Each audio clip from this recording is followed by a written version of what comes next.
सभी ने राम राम सा घनी खमासा। आज मैं आपने एक कहानी सुनाऊं। एकता की महत्व। एक करोड़पति सेठ था। उसके परिवार में छोटे बड़े सब 50 व्यक्ति थे। एक साथ ही खाना बनता, एक साथ ही निवास व्यवस्था ही था।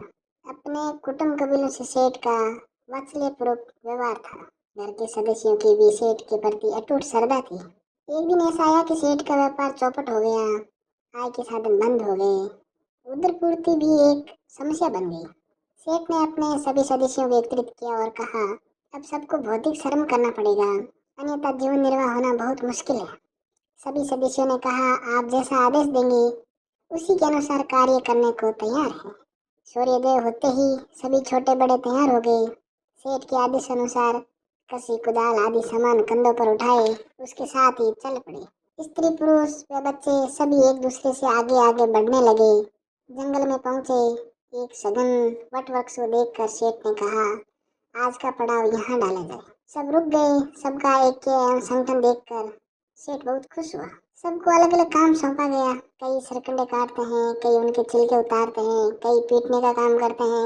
एक और कटाई छटाई होने लगी तो दूसरी ओर मूंज बनने लगी, चरखे चलने लगे, धड़ाधड़ रस्सियां तैयार होने लगी। इतना बड़ा जमघट देखकर वटवासी यक्ष घबराया और उसने ललकारते हुए कहा, चले जाइए यहाँ से, यह मेरा निवास स्थान है। महिलाओं ने, युवकों ने, बच्चों ने एक ही उत्तर दिया, हमको कहने से कुछ नहीं होगा, सेठ से कहिए। यक्ष सेठ के पास गया और बोला, सेठ इन रस्सियों का क्या करोगे? सेठ ने ओझ भरे शब्द में उत्तर दिया, मैं इसे तुझे बांधूंगा। यक्ष उन सबके संगठन को जानता था। घबरा कर बोला, सेठ यहाँ ये खटपट मत करो, मैं इससे बहुत परेशान हूँ। सेठ ने कहा, यह तो हमारे जीवन निर्वाह का साधन है, कल भी आएंगे और परसों भी आने का विचार है। यक्ष बोला, इसकी अगर मैं दूसरी व्यवस्था कर दूं तो? यहाँ के दरख्तों को नहीं काटोगे? तो फिर सेठ ने कहा, फिर हमें यहाँ आने की आवश्यकता नहीं पड़ेगी। यक्ष ने अपना धन भंडार खोल दिया। सेठ के आदेश अनुसार सभी परिवार वालों ने धन के गट्टर बांध दिए। लाखों रुपए की संपत्ति लेकर सेठ अपने परिजनों सहित घर चले गए। सेठ के पड़ोस में एक दूसरा सेठ रहता था। उसने उसकी अचानक समृद्धि को देखकर पूछा, रे मित्र, एक साथ इतना धन किस व्यापार से मिला? सेठ ने बताने से इनकार कर दिया, लेकिन महिलाओं में कमजोरी होती है।